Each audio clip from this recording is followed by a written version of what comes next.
اللہ تعالیٰ نے انسان کو یاد کرایا ہے کہ تو نے عبادت اپنے رب کی کرنی ہے، اور فرمایا رب تمہارا وہ ہے جس نے تمہارے لیے زمین کو فرش بنایا ہے، آسمان کو چھت بنایا ہے، اور آسمان سے پانی برسا کے تو زمین سے پھل اگائے ہیں، رزق لکم، وہ بھی تیرے کھانے کے لیے اگائے ہیں۔ وہ جو آسمان سے بارش برسا کے زمین سے سبز اور پھل اگائے ہیں تو وہ بھی تیرے لیے۔ جب سارا کچھ تیرے لیے بنایا تو بھی تو عبادت کرنا اپنے رب کی، پھر کسی کو اس کا شریک نہ ٹھہرا۔ ایک چیلنج بھی کیا قرآن مجید نے اس رکوع کے اندر۔ کہا کرتے تھے مکے کے لوگ کہ آپ قرآن مجید کی آیتیں نبی کریم علیہ السلام سے کہا کرتے تھے کہ معاذ اللہ آپ خود بناتے ہیں، بنا کے لاتے ہیں۔ تو اللہ کریم نے فرمایا وَإِن كُنتُمْ فِي رَيْبٍ مِّمَّا نَزَّلْنَا عَلَىٰ عَبْدِنَا فَأْتُوا بِسُورَةٍ مِّن مِّثْلِهِ، اگر تمہیں شک ہو نا اس میں جو ہم نے بندہ خاص پہ نازل کیا ہے تو تم بھی اس جیسی ایک صورت بنا کے لاؤ۔ پڑھے لکھے تو تم بھی ہو نا، مکے میں تم بھی رہتے ہو، تو ایک صورت بنا کے لاؤ۔ قرآن مجید ہم سے چھینا گیا ہے سازش کے تحت، اس لیے کہ جس قوم کو قرآن آ جاتا ہے نا پھر کوئی کافر اس کا مقابلہ نہیں کر سکتا۔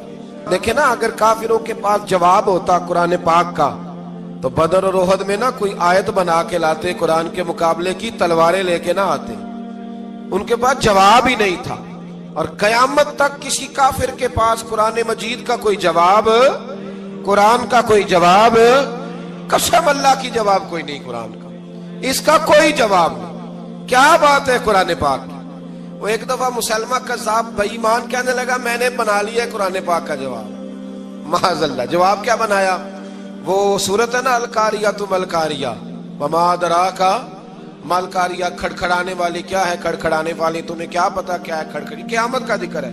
کہنے لگا میں نے اس جیسی صورت بنا لیا، تو کیا بنایا؟ الفیل ملفیل، وما ادراک ملفیل۔ کہنے لگا ہاتھی، تمہیں کیا پتا کیا ہاتھی، تم کیا جانو کیا ہاتھی۔ تو پاس جو اس کے اپنے بیٹھے تھے نا چیلے، کہنے لگے چپ کر جا، سارے زمانے کو پتا ہے ہاتھی کیا ہوتا ہے۔ تو پاگل ہے، اس کے دو کان ہوتے ہیں، ایک سونڈ ہوتی ہے، چار اس کے پیر ہوتے ہیں۔ بیوقوف آدمی قرآن کا مقابلہ کرنا ہے تو کچھ چج کے ساتھ کر، پاگلوں کی طرح مقابلہ کرے گا، جوتے کھائے گا بھی، ہمیں بھی پڑھوائے گا۔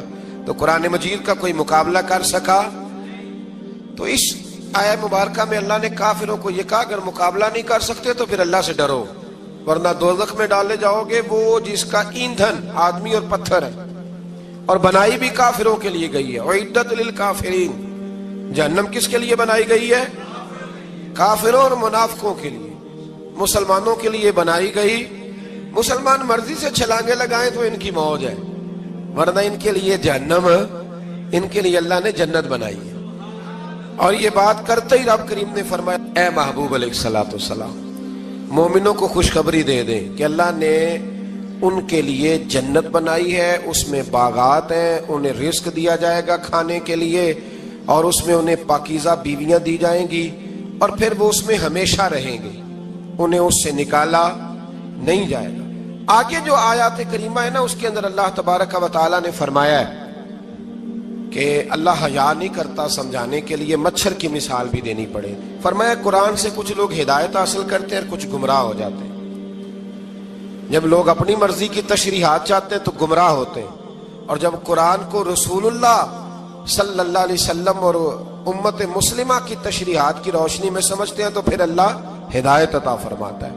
پھر اللہ تبارک و تعالیٰ نے آگے ارشاد فرمایا حضرت آدم کی پیدائش کا واقعہ۔ کچھ مفسرین نے لکھا اللہ نے مشورہ کیا تھا فرشتوں سے، وَإِذْ قَالَ رَبُّكَ لِلْمَلَائِكَةِ إِنِّي جَاعِلٌ فِي الْأَرْضِ خَلِيفَةً، لیکن کچھ مفسرین کہتے ہیں کہ اللہ کو ضرورت نہیں فرشتوں سے مشورہ کرنے کی، اللہ نے فرشتوں سے مشورہ نہیں کیا، بلکہ رب نے انہیں آگاہ فرمایا تھا کہ میں لگا ہوں زمین پہ اپنا نائب بنانے، میں خلافت دینے لگا ہوں زمین پہ۔ اب یہ تو دینے والی کی مرضی ہے نا اس نے کس کو دینی ہے، یہ تو دینے والے کی مرضی ہے نا اس نے۔ تو کچھ لوگ کہتے ہیں کہ دینے والے سے زیادہ ہمیں پتہ ہے، تو فرشتوں کو بھی یہ اجتہادی خطا ہو گئی، کہنے لگے یا اللہ اسے نہ بنانا، یہ فساد کرے گا، یہ خون ریزیاں کرے گا۔ تو اللہ نے فرمایا جو میں جانتا ہوں وہ تم، اللہ اکبر۔ امام راضی فرماتے جب رمضان آتا ہے تو اللہ فرشتوں سے کہتا ہے ذرا یہ کھول کے دروازے دیکھو نا یہ زمین پہ کیا کر رہے ہیں۔ تم تو کہتے تھے فساد کریں گے اور یہ سارے تراویحاں پڑھ رہے ہیں. تم تو گویا کہتے تھے فساد کریں گے اور یہ تو دیکھو گویا رمضان کے روزے رکھ رہے ہیں. یہ تو میری یاد میں نکلے ہوئے ہیں. تم کچھ کہتے تھے اور دیکھو میں نے تمہیں کہا تھا نا جو میں جانتا ہوں وہ تم. اللہ نے پھر حضرت آدم علیہ السلام کو تمام زمانے کے علوم عطا کیے, علم سکھا لیا. تو فرشتوں سے کہا تم بھی ان چیزوں کے نام بتاؤ, تو وہ بتا سکے نہیں. اللہ نے فرمایا اب اس طرح کرو, آدم کو سجدہ کرو. سب نے سجدہ کیا سوائے, وہ کہنے لگا یا اللہ صرف تجھے ہی کرنا ہے. کرنا بھی صرف اللہ کو چاہیے, پر رب کے آگے بھی جھکنا چاہیے, اور جس کے سامنے رب جھکائے نا وہاں بھی. اور یہ جو عاجزی ہے نا, یہ جو جھکنا ہے, یہ علم کے آگے ہے. ہماری مصیبت یہ ہے کہ ہم علم کے آگے بھی گردن جھکانے کو تیار نہیں ہوتے, وہاں بھی ہم خود عالم فاضل بن جاتے. تو فرمایا کہ سب سے کہا سجدہ کرو, سب نے سجدہ کیا سوائے ابلیس کے. تو پھر ہوا کیا, وکان من الکافرین, وہ کافروں میں سے ہو گیا. پھر اللہ نے حضرت آدم کو اور جناب حوا کو نا مقام دے دیا جنت میں رہنے کے لیے, اور کہا سارا کچھ کھانا, درخت کے قریب نہ جانا. ابھی آپ کسی سے کہہ دیں تھوڑا سا کہ پیچھے نہ دیکھنا, یعنی اگر میری سمجھ لیں ادب کی وجہ سے کوئی 1.5-2 منٹ یا 6 منٹ نہیں بھی نہ دیکھے گا تو سوچے گا ضرور کہ پتہ نہیں اب پیچھے کیا ہے, مصیبت کیا ہے. یعنی آپ کہہ کے دیکھ لیں کسی کو, پیچھے نہ دیکھنا. فطرت ہے نا انسان کی, وہ جستجو کرتا ہے, کہا اس درخت کے پاس نہ جانا. تو حضرت حوا سلام اللہ علیہ کہتے ہیں دل میں خیال رہتا تھا کہ آخر ہے کیا درخت کے پاس. یہی انسان کا عقیدہ توحید ہے کہ جہاں سے رب منع کر دے وہاں وہ منع ہو جائے. اور یہ ان کی خطا نہیں تھی, یہ اللہ کی حکمت تھی, چونکہ رب نے تو پہلے کہہ دیا تھا بنایا ہی زمین کے لیے, تو یہ تو سارا کچھ ہونا تھا تو زمین پہ آنا تھا نا. تو حضرت حوا اور جناب آدم کے پاس شیطان آیا, اب اس کو نکال تو دیا تھا پر ابھی اس کا جنت میں آنا جانا بند نہیں ہوا تھا, یہ بھی اللہ کی حکمت تھی. تو وہ کہنے لگا تمہیں پتہ ہے بعد میں مر جاؤ گے. تو حضرت حوا کہنے لگی کیا موت بھی آئے گی؟ کہاں, اس کی تکلیف بھی بڑی ہوگی, تو پھر بچیں گے کیسے؟ تو کہنے لگے پھل کھا لو اس درخت کا. تو بچنے کے لیے پھل کھایا تھا. اس طرح لوگ آج بہت سارے کام بچنے کے لیے کرتے ہیں پر بچ سکتے, بچنے کے لیے پھل کھایا. تو اللہ نے فرمایا زمین پہ چلے جاؤ. تو حضرت آدم زمین پہ آئے, پھر کئی 100 سال روتے رہے. فتلقى آدم من ربہ کلمات, تو پھر اللہ نے خود ہی جناب آدم کو کچھ کلمے سکھائے. علامہ اسماعیل حقی فرماتے ہیں وہ کلمے یہ تھے کہ حضرت آدم نے میرے نبی کا وسیلہ پیش کیا, اللہ کریم نے جناب آدم کی دعا کو مقبول فرما لیا. پھر آگے بنی اسرائیل کا ذکر آ جاتا ہے. اللہ تعالیٰ نے بنی اسرائیل, آج آپ اسی قوم کو یہودی کہتے ہیں, ان کو اللہ نے اس زمانے میں فضیلت عطا کی تھی بہت زیادہ. تو عرب کے اندر جب نبی پاک علیہ السلام نے اعلان نبوت کیا تو کچھ لوگوں نے یہ کہہ دیا کہ اگر یہ یہودی کلمہ پڑھ لیں گے تو ہم بھی پڑھ لیں گے. تو پھر اللہ نے انہیں یاد کرایا کہ تم اصل میں کیا ہو, تمہیں کلمہ پڑھنا چاہیے. تو اہل یہود کا تذکرہ کرتے کرتے رب کریم نے ایک بات یہ بھی ارشاد فرمائی کہ تم لوگوں کو تو کہتے رہے ہو کہ وہ نبی آنے والے ہیں, وہ نبی آنے والے ہیں, اور جب آ گئے ہیں تو ماننے کو تیار نہیں ہو. تو فرمایا تأمرون الناس بالبر وتنسون انفسکم وانتم تتلون الکتاب, لوگوں کو بھلائی کا حکم دیتے ہو اور اپنے آپ کو بھول جاتے ہو. افلا تعقلون, تمہیں عقل نہیں؟ پھر اللہ نے انہیں یہ بھی یاد کرایا کہ یاد کرو وہ زمانہ کہ جب فرعون نے خواب دیکھ لیا تھا کہ کوئی بچہ اس کی سلطنت کو تباہ کرے گا, تو پھر اس نے تمہارے بچوں کو ذبح کرانا شروع کیا اور تمہاری بیٹیوں کو چھوڑتا تھا. فرمایا یہ بھی تو تم نے دیکھا, میں نے تمہیں پھر تم سے کہا جہاد کرو قوم عمالقہ کے خلاف, تو مقام طیہ میں جا کے یہ لوگ کہنے لگے ہم سے جہاد نہیں ہوتا. اللہ نے انہیں ایک میدان میں قید کر دیا. بڑی دلچسپ بات, قید تو لوگ ہوتے ہیں نا چار دیواری میں, تو اللہ نے بنی اسرائیل والوں کو جب انہوں نے کہا جہاد نہیں کریں گے تو اللہ نے میدان میں قید کر دیا. میدان میں, یہ یاد رکھیں, جب انسان اللہ کی نافرمانی کرتا ہے تو اسے ایسی قید ملتی ہے جس کا اس نے تصور بھی نہیں کیا ہوتا. ایک میدان ہے مقام طیہ, قید ہو گئے, سارا دن سفر کرتے تھے, سارا دن, تو رات کو تھک کے سوتے تھے, صبح اٹھتے تھے نا جب, تو وہیں ہوتے تھے جہاں کل صبح چلے تھے. تو رب جب کسی کو قیدی بناتا ہے تو اسے زنجیروں کی, سلاخوں کی ضرورت, دعا فرمائیں اللہ تبارک و تعالی غموں سے نجات عطا فرمائے.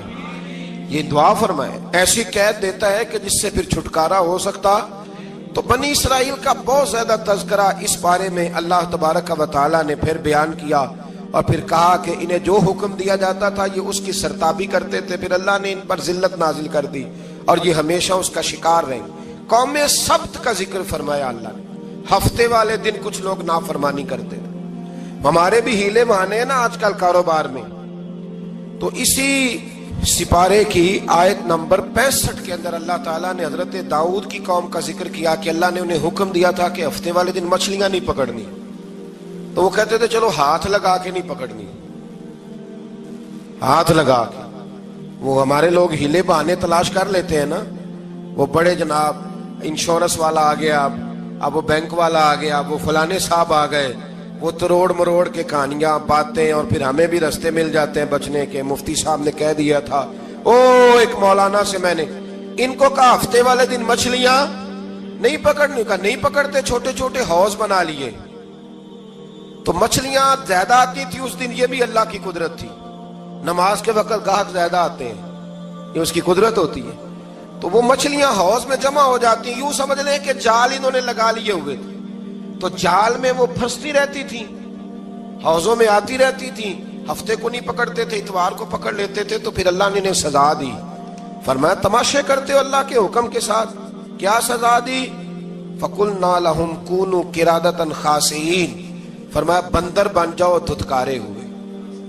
جو رزق حرام طریقے سے کماتے تھے رب انہیں بندر بنا دیتا تھا۔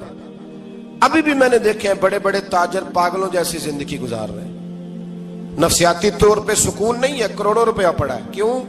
اس لیے کہ رب کے بتائے ہوئے طریقے کے مطابق تجارت نہیں کرتے۔ آگے ایک اور دلچسپ بات آ گئی، بنی اسرائیل کے اندر نا ایک شخص نے اپنے چچا کو قتل کر دیا جائیداد کے لیے۔ یہ دیکھیں کب سے لوگ جائیداد کے لیے قتل کرتے آ رہے ہیں۔ چچا کو قتل کر دیا، اور قتل کر کے حضرت موسیٰ علیہ السلام کے پاس آئے کہ میرے چچا کو کسی نے قتل کر دیا ہے، تو بتائیں کیا کرنا ہے؟ تو آپ نے فرمایا کہ گائے ذبح کرو، اور اس کا ایک ٹکڑا مقتول کو مارو، مرنے والے کو، وہ خود اٹھ کے بتا دے گا مجھے کس نے قتل کیا ہے۔ اب ارادہ نہیں تھا گائے ذبح کرنے کا، تو بہانے کرنے لگے۔ ارادہ نہیں نہ ہوتا تو پھر کیا ہوتے ہیں؟ کہنے لگے گائے کس طرح کی ہو، بوڑھی ہو کہ بچی ہو، رنگ کیسا ہو، جوان ہو کہ چھوٹی ہو، حال میں ایک دفعہ چلنا سیکھ گئی ہو یا ابھی نہ سیکھی ہو، تو بتاتے گئے۔ تو رب بھی شرطیں بیان کرتا گیا، گہرے زرد رنگ کی ہو، حال کے اندر اسے نہ چلایا گیا ہو، پانی نہ نکالا گیا ہو، نہ بچی ہو نہ جوان ہو، اس کے درمیان ہو۔ یہ ساری شرطیں کہاں پائی جاتی تھی؟ حضرت موسیٰ علیہ السلام کی قوم کا ایک شخص تھا جو اللہ کا ولی تھا۔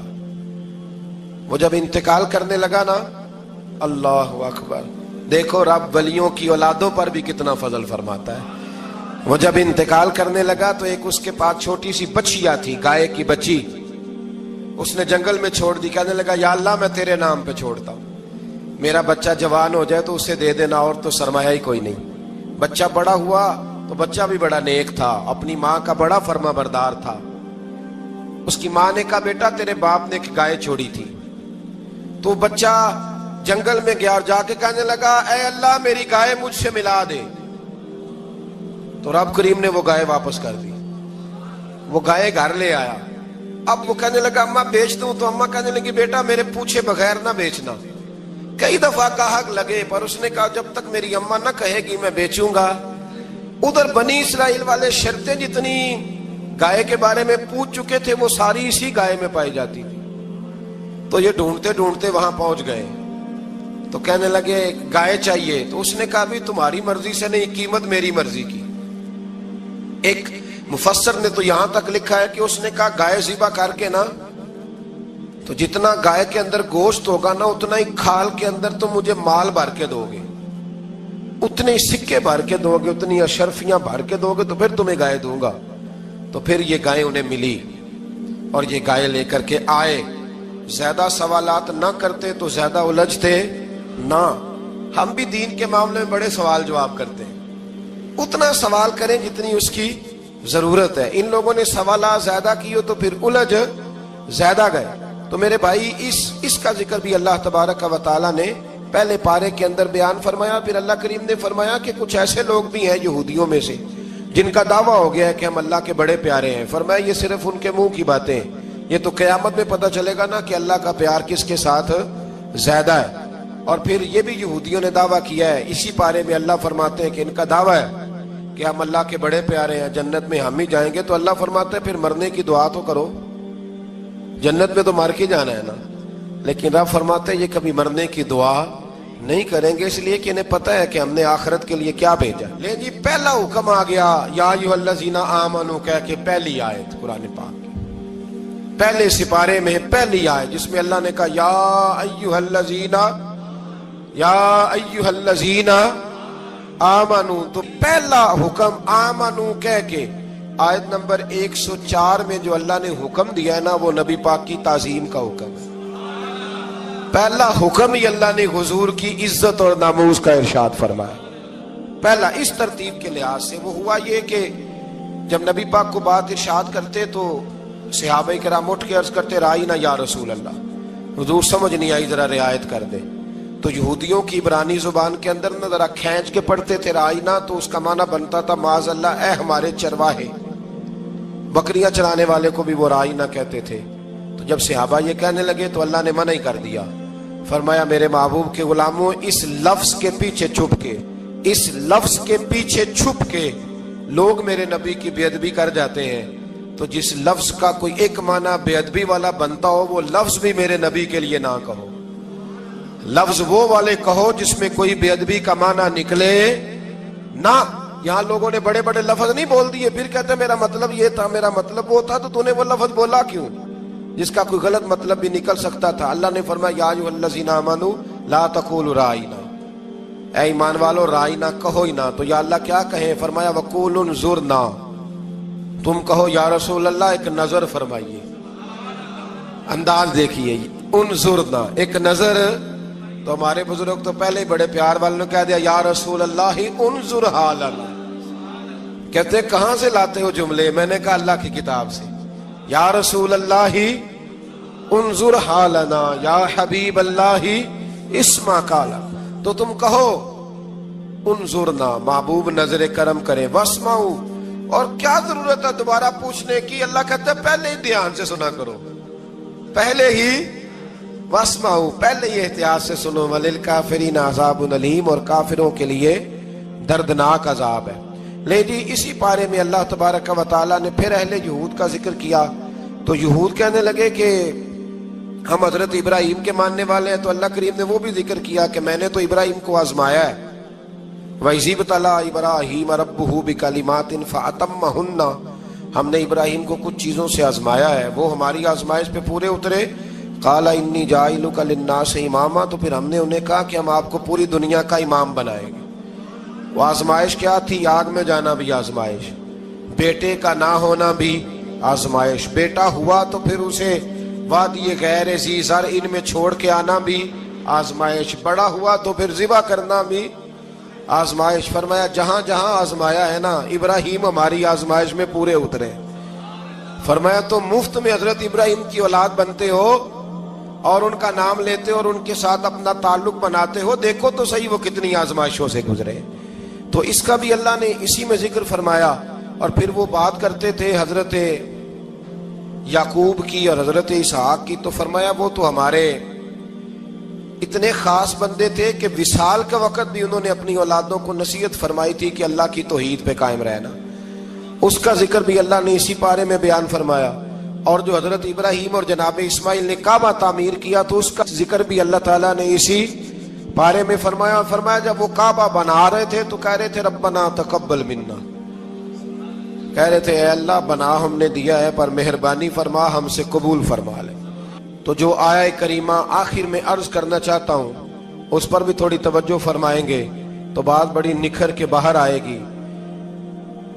یہ 16ویں رکوع کے اندر اللہ نے پھر یہود کا اور عیسائیت کا ذکر فرمایا، تو اللہ کریم نے ایک بات ارشاد فرمائی۔ یہودیوں کے ہاں جب کوئی بچہ پیدا ہوتا تھا پیلے رنگ کے ساتھ اس کو رنگتے تھے، یا کوئی خاص رنگ تھا ان کا، بچہ پیدا ہوتا تو اس پر وہ رنگ چڑھاتے کہ یہ جی ہمارے مذہب کا رنگ ہے۔ ہمارے ہاں بھی رسمیں ہیں نا اپنی اپنی، معاذ اللہ اپنی اپنی نہیں ہونی چاہیے، اللہ رسول کا حکم ہونا چاہیے۔ تو یہودیوں کے ہاں بچہ پیدا ہوتا تو ایک خاص رنگ چڑھاتے، عیسائیوں کے ہاں پیدا ہوتا تو وہ بھی ایک خاص رنگ چڑھاتے. تو مسلمانوں کے ہاں بچے پیدا ہوئے تو انہوں نے بھی توجہ کی کہ یہ کیا ہو رہا ہے. تو رب کریم نے فرمایا صبغۃ اللہ، رنگ اللہ کا ہی ہے. ومن احسن من اللہ صبغہ، اور فرمایا اللہ کے رنگ سے زیادہ خوبصورت کس کا رنگ ہو سکتا ہے. اللہ کا رنگ کیا ہے؟ لا الہ الا اللہ محمد الرسول اللہ صلی اللہ علیہ. فرمایا نیلے پیلے کالے رنگ نہ چڑھاؤ، اپنے ذہن پر توحید و رسالت کا رنگ چڑھاؤ. یہ سب سے بہترین رنگ ہے. اگر تمہارے ذہنوں پر رب رسول کی توحید کا رنگ چڑھ گیا تو یہ وہ والا رنگ ہے، پھر تمہیں کسی اور رنگ کی طرف جانے کی ضرورت نہیں پڑے گی. تو فرمایا رنگ وہ پیدا کرو جو توحید کا ہے، رسالت کا ہے، اس رنگ کی توجہ کرو. قرآن مجید کے اس پارے میں اللہ کریم نے مختلف باتیں بیان کر کے آخری رکوع میں یہ جو رنگ کا ذکر فرمایا نا، تو یہ لگتا ہے پورے پارے کا خلاصہ ہے کہ رب کریم نے فرمایا اصل بات یہ ہے کہ تمہاری سوچوں پہ رب رسول کی توحید و رسالت کا رنگ ہونا چاہیے. ہر وقت بچہ پیدا ہو کو دنیا سے جائے تو رنگ کس کا ہونا چاہیے؟ اللہ رسول کے دین کا. اللہ تعالی ہمیں سمجھنے کی توفیق عطا فرمائے. آخر دعوانا ان الحمدللہ.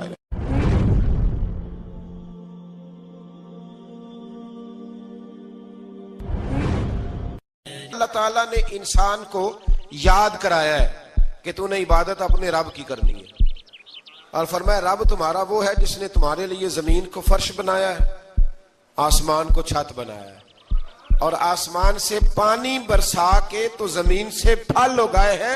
رزق لکم، وہ بھی تیرے کھانے کے لیے اگائے ہیں. وہ جو آسمان سے بارش برسا کے زمین سے سبزہ اور پھل اگائے ہیں تو وہ بھی تیرے لیے. جب سارا کچھ تیرے لیے بنایا تو بھی تو عبادت کرنا اپنے رب کی، پھر کسی کو اس کا شریک نہ ٹھہرا. ایک چیلنج بھی کیا قرآن مجید نے اس رکوع کے اندر. کہا کرتے تھے مکے کے لوگ کہ آپ قرآن مجید کی آیتیں نبی کریم علیہ السلام سے کہا کرتے تھے کہ معاذ اللہ آپ خود بناتے ہیں، بنا کے لاتے ہیں. تو اللہ کریم نے فرمایا وَإِن كُنتُمْ فِي رَيْبٍ مِّمَّا نَزَّلْنَا عَلَىٰ عَبْدِنَا فَأْتُوا بِسُورَةٍ مِّن مِّثْلِهِ، اگر تمہیں شک ہو نا اس میں جو ہم نے بندہ خاص پہ نازل کیا ہے تو تم بھی اس جیسی ایک صورت بنا کے لاؤ. پڑھے لکھے تو تم بھی ہو نا، مکے میں تم بھی رہتے ہو، تو ایک صورت بنا کے لاؤ. قرآن مجید ہم سے چھینا گیا ہے سازش کے تحت، اس لیے کہ جس قوم کو قرآن آ جاتا ہے نا پھر کوئی کافر اس کا مقابلہ نہیں کر سکتا. دیکھیں نا اگر کافروں کے پاس جواب ہوتا قرآن پاک کا تو بدر اور احد میں نا کوئی آیت بنا کے لاتے قرآن کے مقابلے کی، تلواریں لے کے نہ آتے. ان کے پاس جواب ہی نہیں تھا. اور قیامت تک کسی کافر کے پاس قرآن مجید کا کوئی جواب، قرآن کا کوئی جواب، قسم اللہ کی جواب کوئی نہیں قرآن کا، اس کا کوئی جواب نہیں. کیا بات ہے قرآن پاک کی. وہ ایک دفعہ مسلمہ کذاب بے ایمان کہنے لگا میں نے بنا لیا ہے قرآن پاک کا جواب. معاذ اللہ. جواب کیا بنایا؟ وہ صورت ہے نا القاریۃ ما القاریۃ وما ادراک ما القاریۃ، کھڑکھڑانے والی کیا ہے، کھڑکھڑانے والی تمہیں کیا پتا کیا ہے کھڑکھڑی، قیامت کا ذکر ہے. کہنے لگا میں نے اس جیسی صورت بنا لیا. تو کیا بنایا؟ الفیل ملفیل وما ادراک ما الفیل. کہنے لگا ہاتھی، تمہیں کیا پتا کیا ہاتھی، تم کیا جانو کیا ہاتھی. تو پاس جو اس کے اپنے بیٹھے تھے نا چیلے، کہنے لگے چپ کر جا، سارے زمانے کو پتا ہے ہاتھی کیا ہوتا ہے. تو پاگل ہے، اس کے دو کان ہوتے ہیں، ایک سونڈ ہوتی ہے، چار اس کے پیر ہوتے ہیں. بیوقوف آدمی قرآن کا مقابلہ کرنا ہے تو کچھ چج کے ساتھ کر، پاگلوں کی طرح مقابلہ کرے گا، جوتے کھائے گا بھی ہمیں بھی پڑھوائے گا. تو قرآن مجید کا کوئی مقابلہ کر سکا؟ تو اس آیہ مبارکہ میں اللہ نے کافروں کو یہ کہا اگر مقابلہ نہیں کر سکتے تو پھر اللہ سے ڈرو ورنہ دوزخ میں ڈالے جاؤ گے. وہ جس کا ایندھن آدمی اور پتھر ہے اور بنائی بھی کافروں کے لیے گئی ہے. اعدت للکافرین، جہنم کس کے لیے بنائی گئی ہے؟ کافروں اور منافقوں کے لیے. مسلمانوں کے لیے بنائی گئی. مسلمان مرضی سے چھلانگے لگائیں تو ان کی موج ہے، ورنہ ان کے لیے جہنم، ان کے لیے اللہ نے جنت بنائی ہے. اور یہ بات کرتے ہی رب کریم نے فرمایا اے محبوب علیہ الصلوۃ والسلام مومنوں کو خوشخبری دے دیں کہ اللہ نے ان کے لیے جنت بنائی ہے، اس میں باغات ہیں، انہیں رزق دیا جائے گا کھانے کے لیے، اور اس میں انہیں پاکیزہ بیویاں دی جائیں گی، اور پھر وہ اس میں ہمیشہ رہیں گے. انہیں اس سے نکالا نہیں جائے گا۔ آگے جو آیات کریمہ ہے نا، اس کے اندر اللہ تبارک و تعالیٰ نے فرمایا ہے کہ اللہ حیا نہیں کرتا سمجھانے کے لیے مچھر کی مثال بھی دینی پڑے۔ فرمایا قرآن سے کچھ لوگ ہدایت حاصل کرتے ہیں اور کچھ گمراہ ہو جاتے ہیں۔ جب لوگ اپنی مرضی کی تشریحات چاہتے ہیں تو گمراہ ہوتے ہیں، اور جب قرآن کو رسول اللہ صلی اللہ علیہ وسلم اور امت مسلمہ کی تشریحات کی روشنی میں سمجھتے ہیں تو پھر اللہ ہدایت عطا فرماتا ہے۔ پھر اللہ تبارک و تعالیٰ نے آگے ارشاد فرمایا حضرت آدم کی پیدائش کا واقعہ۔ کچھ مفسرین نے لکھا اللہ نے مشورہ کیا تھا فرشتوں سے، وَإِذْ قَالَ رَبُّكَ لِلْمَلَائِكَةِ إِنِّي جَاعِلٌ فِي الْأَرْضِ خَلِيفَةً، لیکن کچھ مفسرین کہتے ہیں کہ اللہ کو ضرورت نہیں فرشتوں سے مشورہ کرنے کی۔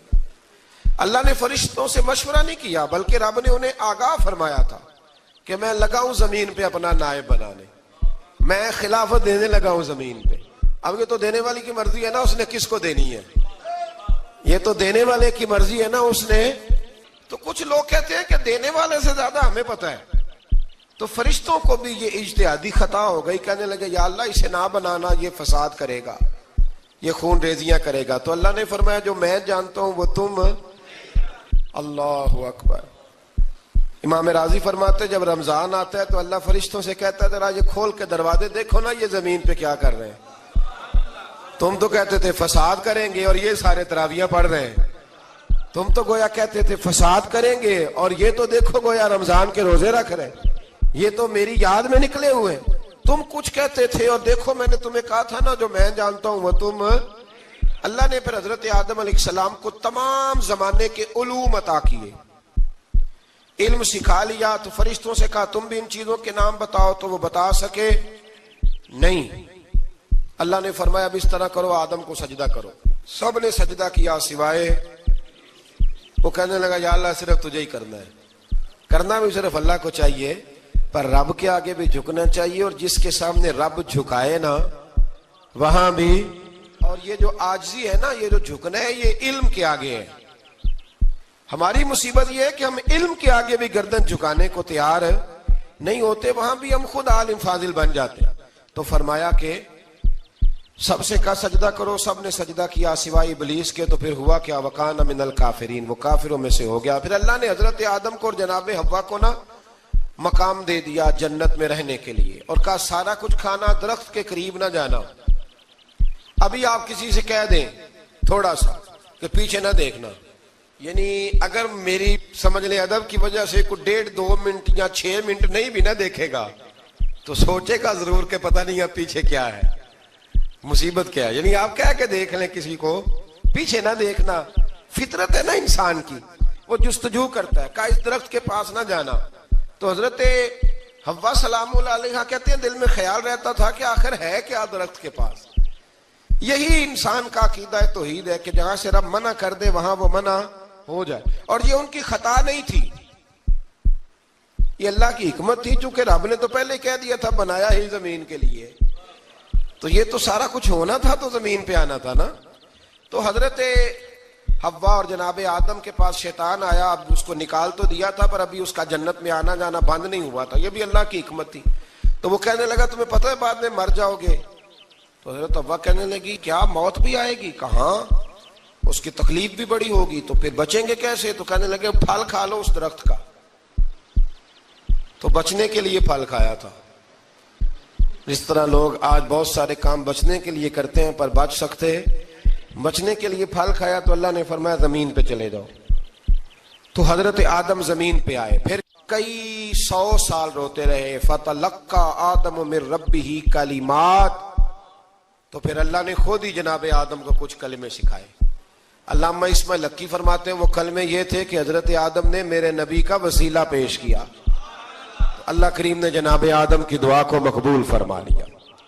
پھر آگے بنی اسرائیل کا ذکر آ جاتا ہے۔ اللہ تعالیٰ نے بنی اسرائیل، آج آپ اسی قوم کو یہودی کہتے ہیں، ان کو اللہ نے اس زمانے میں فضیلت عطا کی تھی بہت زیادہ۔ تو عرب کے اندر جب نبی پاک علیہ السلام نے اعلان نبوت کیا تو کچھ لوگوں نے یہ کہہ دیا کہ اگر یہ یہودی کلمہ پڑھ لیں گے تو ہم بھی پڑھ لیں گے۔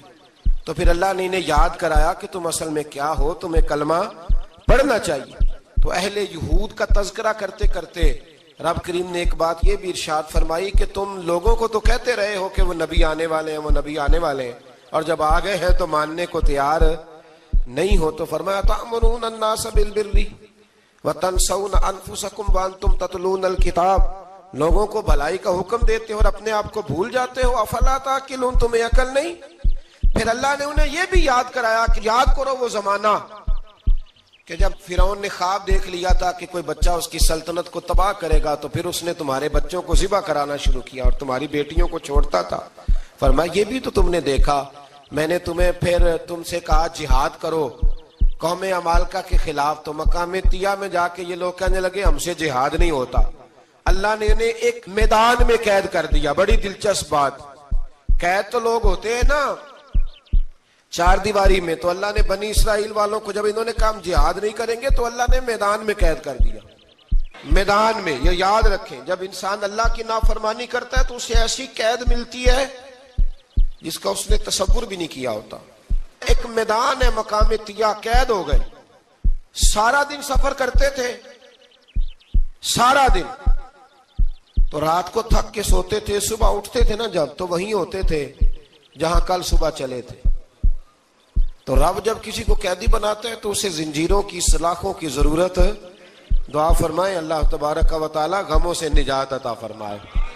یہ دعا فرمائے، ایسی قید دیتا ہے کہ جس سے پھر چھٹکارا ہو سکتا. تو بنی اسرائیل کا بہت زیادہ تذکرہ اس بارے میں اللہ تبارک و تعالی نے پھر بیان کیا، اور پھر کہا کہ انہیں جو حکم دیا جاتا تھا یہ اس کی سرتابی کرتے تھے. پھر اللہ نے ان پر ذلت نازل کر دی اور یہ ہمیشہ اس کا شکار رہے. قوم سبت کا ذکر فرمایا اللہ نے. ہفتے والے دن کچھ لوگ نافرمانی کرتے. ہمارے بھی ہیلے بہانے ہیں نا آج کل کاروبار میں. تو اسی سپارے کی آیت نمبر 65 کے اندر اللہ تعالیٰ نے حضرت داؤد کی قوم کا ذکر کیا کہ اللہ نے انہیں حکم دیا تھا کہ ہفتے والے دن مچھلیاں نہیں پکڑنی. تو وہ کہتے تھے چلو ہاتھ لگا کے نہیں پکڑنی، ہاتھ لگا کے. وہ ہمارے لوگ ہیلے بہانے تلاش کر لیتے ہیں نا. وہ بڑے جناب انشورنس والا آ گیا، اب وہ بینک والا آ گیا، وہ فلانے صاحب آ گئے، وہ تروڑ مروڑ کے کہانیاں باتیں، اور پھر ہمیں بھی رستے مل جاتے ہیں بچنے کے. مفتی صاحب نے کہہ دیا تھا، ایک مولانا سے میں نے ان کو کہا ہفتے والے دن مچھلیاں نہیں پکڑنی. کہا نہیں پکڑتے، چھوٹے چھوٹے حوض بنا لیے. تو مچھلیاں زیادہ آتی تھی اس دن، یہ بھی اللہ کی قدرت تھی. نماز کے وقت گاہک زیادہ آتے ہیں، یہ اس کی قدرت ہوتی ہے. تو وہ مچھلیاں حوض میں جمع ہو جاتی ہیں. یوں سمجھ لیں کہ جال انہوں نے لگا لیے ہوئے تھے، تو جال میں وہ پھنستی رہتی تھی، حوضوں میں آتی رہتی تھی. ہفتے کو نہیں پکڑتے تھے، اتوار کو پکڑ لیتے تھے. تو پھر اللہ نے انہیں سزا دی. فرمایا تماشے کرتے ہو اللہ کے حکم کے ساتھ. کیا سزا دی؟ فَقُلْنَا لَهُمْ كُونُوا قِرَادَةً خَاسِئِينَ. فرمایا بندر بن جاؤ دھتکارے ہوئے. جو رزق حرام طریقے سے کماتے تھے رب انہیں بندر بنا دیتا تھا. ابھی بھی میں نے دیکھے ہیں بڑے بڑے تاجر پاگلوں جیسی زندگی گزار رہے ہیں. نفسیاتی طور پہ سکون نہیں ہے، کروڑوں روپیہ پڑا ہے. کیوں؟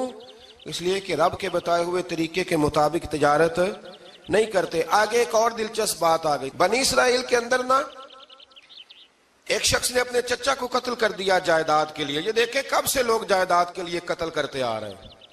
چچا کو قتل کر دیا، اور قتل کر کے حضرت موسیٰ علیہ السلام کے پاس آئے کہ میرے چچا کو کسی نے قتل کر دیا ہے، تو بتائیں کیا کرنا ہے. تو آپ نے فرمایا کہ گائے ذبح کرو اور اس کا ایک ٹکڑا مقتول کو مارو، مرنے والے کو. وہ خود اٹھ کے بتا دے گا مجھے کس نے قتل کیا ہے.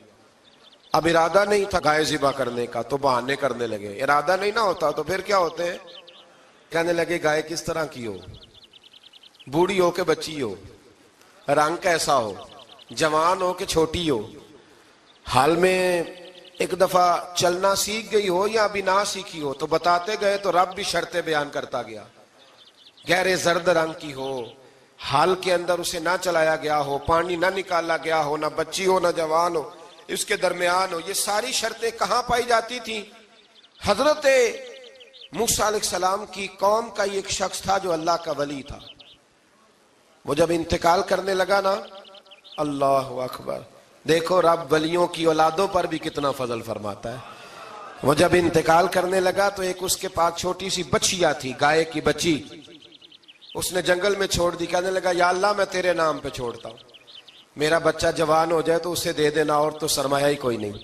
بچہ بڑا ہوا تو بچہ بھی بڑا نیک تھا، اپنی ماں کا بڑا فرما بردار تھا۔ اس کی ماں نے کہا بیٹا تیرے باپ نے ایک گائے چھوڑی تھی، تو بچہ جنگل میں گیا اور جا کے کہنے لگا اے اللہ میری گائے مجھ سے ملا دے، تو رب کریم نے وہ گائے واپس کر دی۔ وہ گائے گھر لے آیا، اب وہ کہنے لگا اماں بیچ دوں، تو اماں کہنے لگی بیٹا میرے پوچھے بغیر نہ بیچنا۔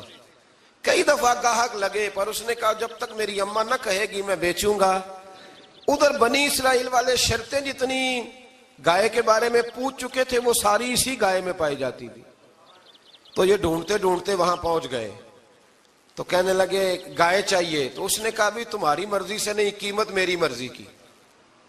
ایک مفسر نے تو یہاں تک لکھا ہے کہ اس نے کہا گائے ذبح کر کے نا، تو جتنا گائے کے اندر گوشت ہوگا نا اتنا ہی کھال کے اندر تم مجھے مال بھر کے دو گے، اتنے ہی سکے بھر کے دو گے، اتنی اشرفیاں بھر کے دو گے تو پھر تمہیں گائے دوں گا۔ تو پھر یہ گائے انہیں ملی اور یہ گائے لے کر کے آئے۔ زیادہ سوالات نہ کرتے تو زیادہ الجھتے نہ۔ ہم بھی دین کے معاملے میں بڑے سوال جواب کرتے ہیں، اتنا سوال کریں جتنی اس کی ضرورت ہے۔ ان لوگوں نے سوالات زیادہ کیے تو پھر الجھ زیادہ گئے۔ تو میرے بھائی اس کا ذکر بھی اللہ تبارک و تعالیٰ نے پہلے پارے کے اندر بیان فرمایا۔ پھر اللہ کریم نے فرمایا کہ کچھ ایسے لوگ بھی ہیں یہودیوں میں سے جن کا دعویٰ ہو گیا ہے کہ ہم اللہ کے بڑے پیارے ہیں۔ فرمایا یہ صرف ان کے منہ کی باتیں ہیں، یہ تو قیامت میں پتہ چلے گا نا کہ اللہ کا پیار کس کے ساتھ زیادہ ہے۔ اور پھر یہ بھی یہودیوں نے دعویٰ کیا ہے، اسی پارے میں اللہ فرماتے ہیں کہ ان کا دعویٰ ہے کہ ہم اللہ کے بڑے پیارے ہیں، جنت میں ہم ہی جائیں گے۔ تو اللہ فرماتا ہے پھر مرنے کی دعا تو کرو، جنت میں تو مر کے جانا ہے نا۔ لیکن رب فرماتے ہیں یہ کبھی مرنے کی دعا نہیں کریں گے، اس لیے کہ انہیں پتہ ہے کہ ہم نے آخرت کے لیے کیا بھیجا۔ لیکن جی پہلا حکم آ گیا یا ایھا الذین آمنوا کہہ کے، پہلی آیت قرآن پاک کی پہلے سپارے میں پہلی آیت جس میں اللہ نے کہا یا ایھا الذین آمنوا، تو پہلا حکم آمنوا کہہ کے آیت نمبر 104 میں جو اللہ نے حکم دیا ہے نا وہ نبی پاک کی تعظیم کا حکم ہے۔ پہلا حکم ہی اللہ نے حضور کی عزت اور ناموس کا ارشاد فرمایا۔ پہلا اس ترتیب کے لحاظ سے وہ ہوا یہ کہ جب نبی پاک کو بات ارشاد کرتے تو صحابہ کرام اٹھ کے عرض کرتے رائینا یا رسول اللہ، حضور سمجھ نہیں آئی ذرا رعایت کر دیں۔ تو یہودیوں کی عبرانی زبان کے اندر نہ ذرا کھینچ کے پڑھتے تھے رائینا، تو اس کا معنی بنتا تھا معاذ اللہ اے ہمارے چرواہے، بکریاں چرانے والے کو بھی وہ رائینا کہتے تھے۔ تو جب صحابہ یہ کہنے لگے تو اللہ نے منع ہی کر دیا، فرمایا میرے محبوب کے غلاموں اس لفظ کے پیچھے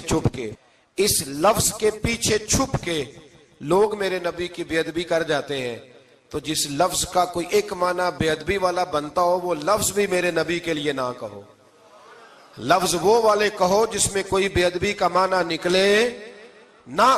یہاں لوگوں نے بڑے بڑے لفظ نہیں بول دیے، پھر کہتے میرا مطلب یہ تھا، میرا مطلب وہ تھا، تو نے وہ لفظ بولا کیوں جس کا کوئی غلط مطلب بھی نکل سکتا تھا۔ اللہ نے فرمایا یا ایھا الذین آمنوا لا تقولوا رائینا، اے ایمان والو رائینا کہو ہی نہ۔ تو یا اللہ کیا کہیں؟ فرمایا وقولوا انظرنا، تم کہو یا رسول اللہ ایک نظر فرمائیے، انداز دیکھیے، انظرنا ایک نظر۔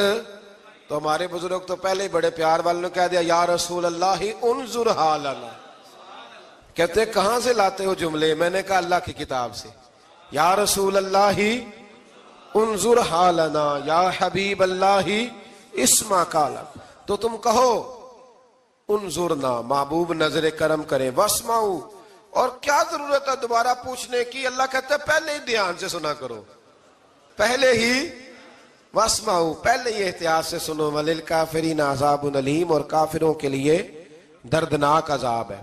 لے جی اسی پارے میں اللہ تبارک و تعالیٰ نے پھر اہل یہود کا ذکر کیا، تو یہود کہنے لگے کہ ہم حضرت ابراہیم کے ماننے والے ہیں، تو اللہ کریم نے وہ بھی ذکر کیا کہ میں نے تو ابراہیم کو آزمایا ہے، وَإِذِ ابْتَلَىٰ إِبْرَاهِيمَ رَبُّهُ بِكَلِمَاتٍ فَأَتَمَّهُنَّ، ہم نے ابراہیم کو کچھ چیزوں سے آزمایا ہے، وہ ہماری آزمائش پہ پورے اترے۔